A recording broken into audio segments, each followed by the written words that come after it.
বাবা মাকে জানানোর যুগ চলে গেছে। এই নোংরা খড় আমি আমার এই সুন্দর হাত দিয়ে ধরবো নাকি? এখন আবার নির্লজ্জের মতো ভাগ চাও কোন সাহসে? ওদের বাবাকে তাড়াতাড়ি বের কর।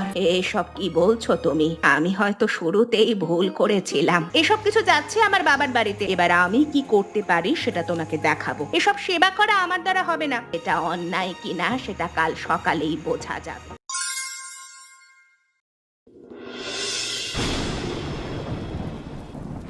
এ কি, তোরা একসাথে দুজনেই বিয়ে করে নিয়ে এলি? আমাদের মতামত জানবার একবারও প্রয়োজন মনে করলি না তোরা? ও মা, এখন আর অনুমতি নিতে হয় না, সেসব যুগ অনেক আগে চলে গেছে।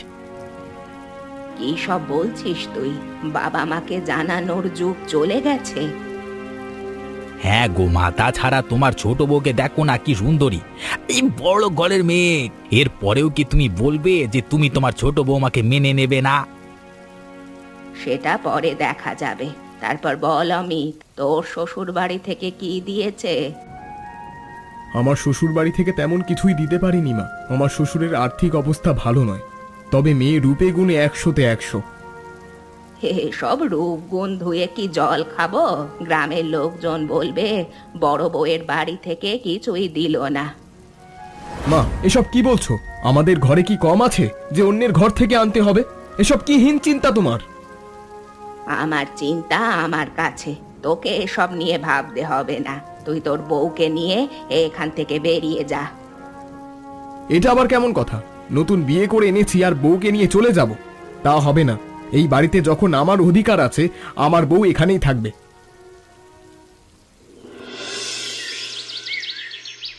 দেখো বউয়েরা, আজ থেকে এই বাড়ির সমস্ত দায়িত্ব তোমাদের। রান্না বান্নাও তোমাদেরকেই বুঝে নিতে হবে। আমি এসব কাজে অভ্যস্ত নই মা। বাবার বাড়িতে থাকতে আমি কিছুই করতাম না। এসব আমার দ্বারা হবে না। তাহলে রান্না করবে কে? কে আবার? যেই বাড়িতে বসে বসে শুধু বিনা পয়সায় খাবে সেই রান্না করবে। আমি তো এই বাড়িতে যথেষ্ট আসবাবপত্র আর জিনিস নিয়ে এসেছি। তুমি ঠিক কথাই বলেছ। আমি ভুলে গিয়েছিলাম, এই বাড়ির সমস্ত কাজকর্ম করবে বড় বৌমা। কাজ করতে আমার একদম আপত্তি নেই মা। আমি এসব কাজে অভ্যস্ত। বাবার বাড়িতে এসব কাজ করেই আমি বড় হয়েছি। তা তো করবেই, ছোটলোক বাড়ির মেয়ে না। ছোটলোক বাড়ির মেয়েরা সবসময় এই কাজ করেই অভ্যস্ত হয়। এটা আবার কেমন কথা সুনিতা? কাজ জানতে ছোটলোক বা বড়লোক হতে হয় না। এটা হলো সাংসারিক আর পারিবারিক শিক্ষা। শোনো, তোমার থেকে না আমাকে পারিবারিক শিক্ষা শিখতে হবে না। তোমাকে যে কাজ দেওয়া হয়েছে সেগুলো ঠিকঠাক করো। চলুন মা, এখান থেকে যাই। সুনিতা, তুমি তো দাঁড়িয়েই আছো। তুমি কি খড়গুলো ওদিকে একটু সরিয়ে দেবে? আমি ঘরটা পরিষ্কার করছি। কি বললে? এই গরুর খড় আমি সরাবো? আমাকে দেখে কি তোমার তাই মনে হয়? তোমাকে তো পরিষ্কার করতে বলিনি সুনিতা, শুধু খড়গুলো একটু সরিয়ে দিতে বলেছি। কেন? তুমি সরাতে পারো না কেন? তোমার হাত নেই নাকি? এই নোংরা খড় আমি আমার এই সুন্দর হাত দিয়ে ধরবো নাকি? সাধারণ একটা কথা বুঝতে পারছো না কেন? আমার হাতে গোবর লেগে নোংরা হয়ে আছে, তাই আমি খড়গুলো ধরলে ওগুলোও যে নোংরা হয়ে যাবে। হোক নোংরা, তবু আমি এইসব কাজ করব না। আজ খড় সরাতে বলছো, কাল ঘর পরিষ্কার করতে বলবে। সবই না আমার বোঝা আছে। তুমি ভুল বুঝছো সুনিতা। আমি শুধু একটু সাহায্য করতে বলেছি। তুমি যদি না পারো তবে থাক। যেখানে তুমি এই কাজ একাই করতে পারো সেখানে আমাকে ডাকার প্রয়োজনই বা কি? তুমি কি আমাকে বারবার অপমান করতে চাও নাকি? ছি ছি, আমি তোমাকে অপমান করতে যাব কেন? তুমিও এই বাড়ির বউ, আমিও এই বাড়ির বউ। নিজেকে এই বাড়ির বউ বলো কোন হিসাবে? তোমাকে এই বাড়ির বউ হিসেবে কেউই মানে না। সবাই তোমাকে কাজের লোকের নজরেই দেখে। এসব তুমি কি বলছো সুনিতা? মুখে একটু লাগাম দাও, এসব ভালো কথা নয়। আমার থেকে এসব কথা শুনতে না চাইলে পরবর্তী সময় আমাকে আর কোনো কাজে ডাকবে না, বুঝলে?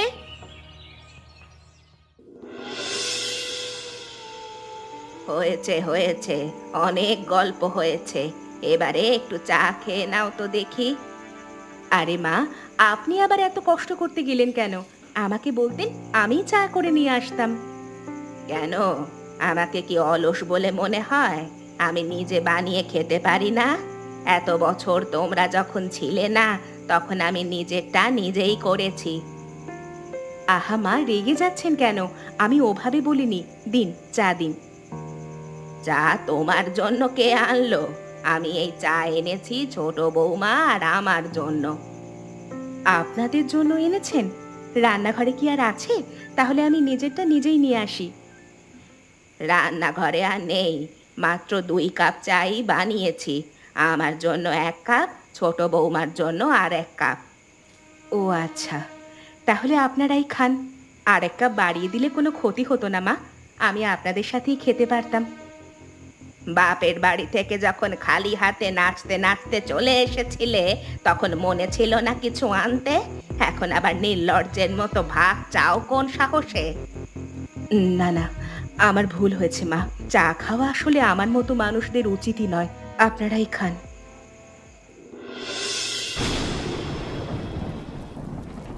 ওরে বাবা রে, এ আমি কেমন ঘরে বউ হয়ে এলাম! ঝড় বৃষ্টির রাতেও একটু শান্তি নেই। ওগো, কোথায় তুমি? আমার গয়নার বাক্সগুলো সরাতে হবে তো। সুনিতা, গয়নার বাক্সের কিচ্ছু হবে না। চলো আগে বরং মা আর বাবাকে ঘর থেকে বের করি, না হলে কোনো বিপদ হয়ে যাবে। তোমার কি কোনো গয়নার বাক্স আছে যে তোমার এই নিয়ে ধারণা থাকবে? তোমার কাজ তুমি করোগে, আমার কাজ আমাকে করতে দাও। ওরে, তোরা কে কোথায় আছিস? তোদের বাবাকে তাড়াতাড়ি বের কর।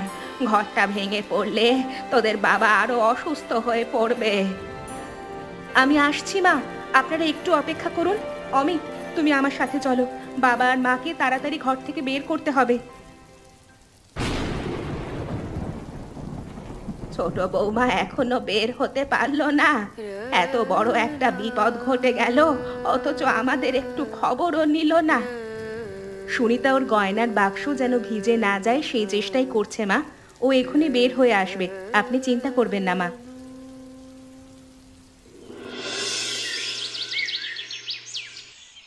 বড় বৌমা, তুই এত কষ্ট করছো, সে কখন থেকে আমার সেবা করিয়ে যাচ্ছ, আর করতে হবে না মা। এসব কি বলছেন বাবা? আপনি অসুস্থ মানুষ, আমি সেবা করব না তো কে করবে? আপনি চুপচাপ শুয়ে থাকুন তো। ভাগ্য করে তোমার মতো একটা বৌমা পেয়েছি মা। আজকালকার যুগে তোমার মতো সেবা কোনো ঘরের বউরা করে না। আপনি এভাবে বলবেন না বাবা। বাবা মাকে ছেড়ে এসে আপনাদেরই তো পেয়েছি। আপনিই তো আমার বাবা। আরে ছোট বৌমা, তুমি দূরে দাঁড়িয়ে আছো কেন? এসো মা, ঘরে এসে বসো। দরজার পাশে দাঁড়িয়ে আছো কেন? দেখছিলাম আপনাদের কাহিনী, তবে ঘরে আমি যেতে পারবো না। কেন মা, ঘরে আসবে না কেন? তোমাকে কি কেউ কিছু বলেছে? কার এত সাহস যে আমাকে কিছু বলবে? আসলে অসুস্থ মানুষদের ঘরে আমি যাতায়াত পছন্দ করি না। ছোঁয়াচে রোগ যদি আমার উপরে ছড়িয়ে পড়ে। কি বললে তুমি? আমি অসুস্থ বলে তুমি এ ঘরে আসতে পারবে না?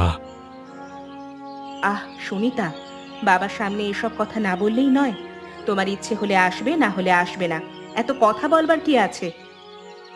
আদিক্ষেতা দেখে আর বাঁচি না, যত সব।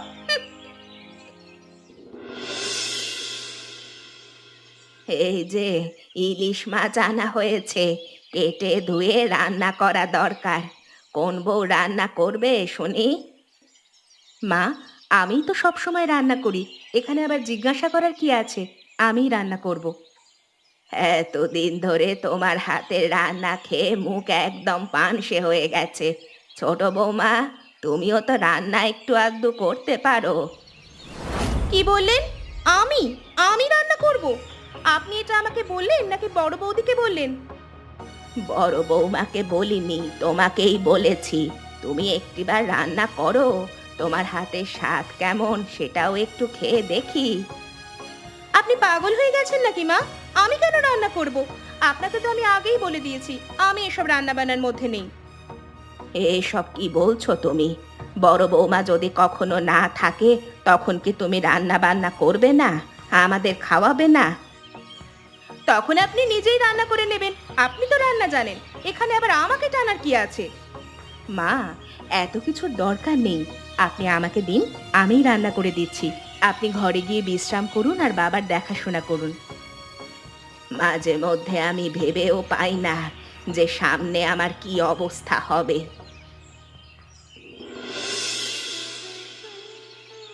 ওগো, দারুণ রান্নার গন্ধ আসছে। তুমি রান্না বসিয়েছো নাকি? আমি তো রান্না বসাইনি, রান্না বসিয়েছে বড় বৌমা। বাবারে বাবা, বড় বৌমার হাতের রান্নার গন্ধ এখান অবধি পৌঁছে গেছে। দেখেছো কাণ্ড! আমিও তো সেটাই বলি, বড় বৌমা এত ভালো রান্না করে যে প্রশংসা না করে পারা যায় না। ছোট ঘরের মেয়ে হলেও মেয়েটার আদব কায়দা খুব ভালো। ও জানে সংসার কিভাবে সামলাতে হয়, আপন মানুষদের সেবা কিভাবে করতে হয়। কি করব বলো, গ্রামের লোকজন যে বড় বৌমাকে নিয়ে হাসি ঠাট্টা করে, ছোট ঘরের মেয়ে কিছুই নিয়ে আসতে পারলো না। এই সময়টাতে যদি তুমি বড় বৌমার পক্ষে থাকতে, তাহলে লোকজন আর হাসি ঠাট্টা করবার সাহস পেত না। আমি হয়তো শুরুতেই ভুল করেছিলাম, বড় বৌমাকে অবহেলা করে আর ছোট বৌমাকে মাথায় তুলে বড় ভুল করেছি। এমন ভাবে বলছো কেন? তোমার দুই ছেলে বিয়ে করেছে, দুজনকেই তো মানতে হবে।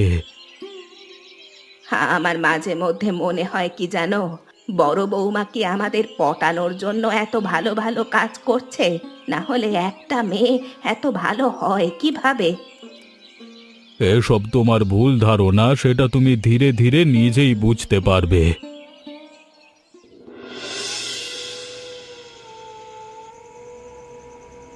কি হলো সুনিতা, এত রাতে তুমি এখানে কি করছো? এখন তো তোমার এখানে কোনো কাজ থাকার কথা নয়। কাজ নেই মানে? রান্নাঘরে কি কারো কাজ থাকতে পারে না নাকি? কেমন কথা বলছো তুমি? আমাদের মতো মানুষদের রান্নাঘরে কাজ থাকতেই পারে, তবে তোমাদের মতো মানুষদের কেন থাকবে? আমাকে আমার কাজ করতে দাও, তোমাকে এসব নিয়ে ভাবতে হবে না। তার আগে তুমি বলো, এই যে বস্তা ভর্তি করে চাল ডাল সরিয়ে নিচ্ছ, এগুলো যাচ্ছে কোথায়? সেই কৈফিয়ত কি আমি তোমাকে দেব? এই সংসারে আমার ভাগ আছে, তাই তোমাকে কৈফিয়ত দিতে আমি বাধ্য নই। ভাগ আছে বলেই কি তুমি সবার চোখের আড়ালে এসব সরিয়ে ফেলবে? এটা তো ঠিক নয় সুনিতা। এসব কিছু যাচ্ছে আমার বাবার বাড়িতে, তোমার আর কোনো প্রশ্ন আছে? কেন, তোমার বাবার বাড়ির লোকেরা তো খুব বড় লোক, তাদের এই চাল ডালের কি দরকার, তাও আবার মেয়ের শ্বশুর বাড়ি থেকে? সেগুলো আমি তোমাকে বলবো কেন? তুমি বাড়ির কাজের লোক, কাজের লোকের মতোই থাকো। এতদিন আমাকে তুমি যা খুশি বলেছো আমি মেনে নিয়েছি সুনিতা, তবে আমার সংসারের জিনিসপত্র চুরি করে আমাকেই কাজের লোক বলবে, সেটা কিন্তু আমি মানব না। কেন, কি করবে? কি করবেটা কি তুমি? এবার আমি কি করতে পারি সেটা তোমাকে দেখাবো। এইসব জিনিস বাইরে একটাও যাবে না, যেখানে যা ছিল সেখানেই রেখে দাও।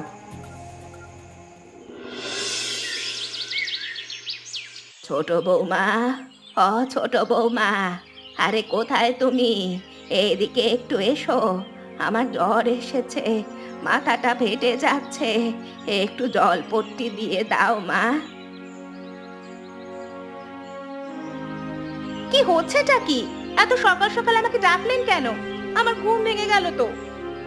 তুমি এত বেলা অবধি ঘুমাচ্ছিলে, আমি এখানে জ্বরে মরে যাচ্ছি, আর তুমি আমার মাথায় একটু জলপট্টি দিয়ে দিতে পারছো না? কেন, আপনার বড় বউ কোথায়? বড় বউকে বলতে পারেন না? আমাকে ডাকছেন কেন? তোমাকে আমি এত ভালোবেসেছি, কোনো কাজ করতে দিইনি, তবুও তুমি আমার এইটুকু সেবা করতে চাও না? এসব সেবা করা আমার দ্বারা হবে না, যাকে দিয়ে হবে তাকে ডাকুন, আমি আসছি।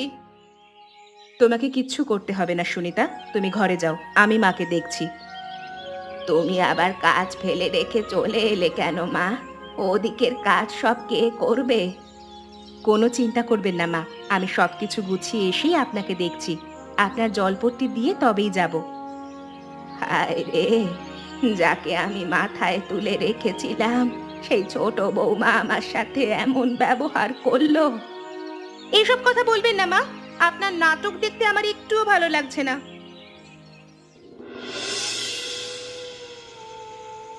বড় বৌমা, আমার তো তোমার ওপর কোনো রাগ নেই, কোনো অভিমান নেই। আমি তোমাকে এত কথা শোনাই, তোমার একটুও রাগ হয় না মা? কি বলছেন মা? আপনি তো আমার মায়ের মতো। মা শাসন করতেই পারে, তাই বলে কি রাগ করে থাকতে হয়? শাসন করা আর অপমান করা যে এক জিনিস নয় মা। আমি তোমাকে এত অপমান করার পরেও তুমি আমার সেবা করছো। আমি বিশ্বাস করি যারা ভালো করে তাদের সাথে ভালোই হয়। আমি ভালো করার চেষ্টা করি মাত্র। তোমার মতো বৌমা পাওয়া ভাগ্যের ব্যাপার। আমি হিরে চিনতে পারিনি, তুমি আমাকে ক্ষমা করে দাও মা। ছি ছি মা, আপনি অসুস্থ অবস্থায় এইসব কি বলছেন? কেন বলবো না মা? আমি তোমার ওপরে অনেক অন্যায় করেছি। আমি সেসব কবেই ভুলে গেছি।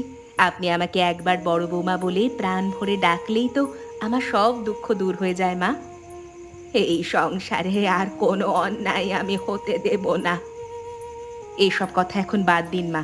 আপনি আগে সুস্থ হয়ে উঠুন, সংসারটাকে আবার নতুন করে গড়ে তুলবো আমরা।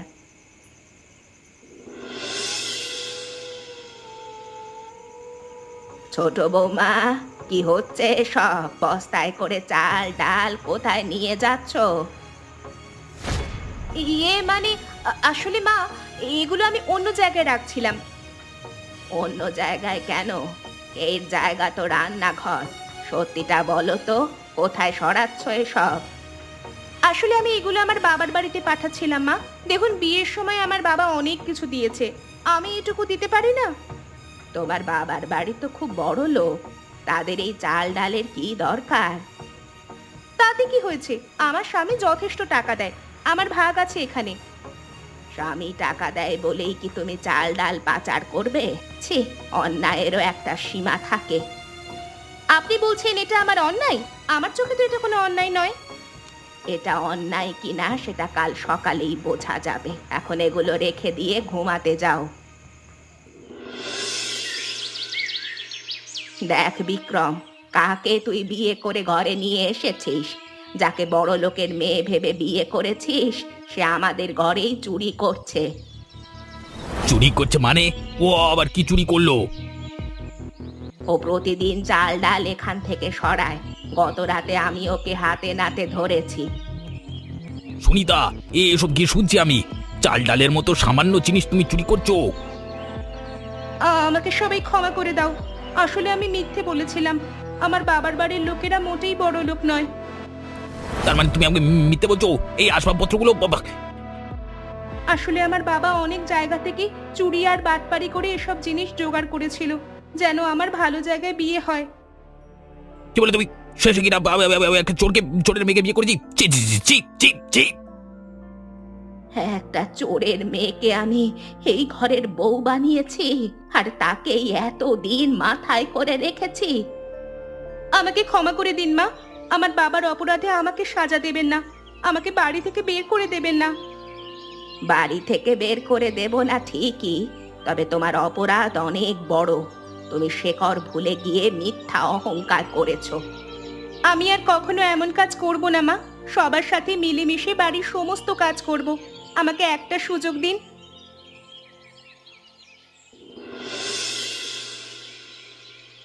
আজকে আমি অস্বীকার করব না আর। বড় বৌমার মতো মেয়ে পাওয়া আসলেই ভাগ্যের ব্যাপার। মা, এসব কথা এখন থাক না, এখন রান্নার সময়। না মা, আজ আমায় বলতে দাও। এখন থেকে তোমাকে আর একা একা কাজ সামলাতে হবে না। আমি আর ছোট বৌমা দুজনেই তোমাকে সাহায্য করব। আমি তো এমন সংসারেরই স্বপ্ন দেখেছিলাম মা। সবাই মিলেমিশে কাজ করার আনন্দই আলাদা। আমাকে মাফ করে দাও দিদি। আমি তোমায় অনেক অপমান করেছি। এখন থেকে আমি তোমার সাথে থেকেই সব কাজ শিখব। চলো মা, এখন আর কোনো হিংসা বিদ্বেষ নয়। সবাই মিলেমিশে এই বর্ষার দিনে সংসারটাকে নতুন করে সাজাই। হ্যাঁ মা, এভাবেই আমাদের সংসারের শ্রী ফিরবে। এমন মজার মজার গল্প দেখতে আমাদের চ্যানেলকে সাবস্ক্রাইব করতে ভুলবেন না।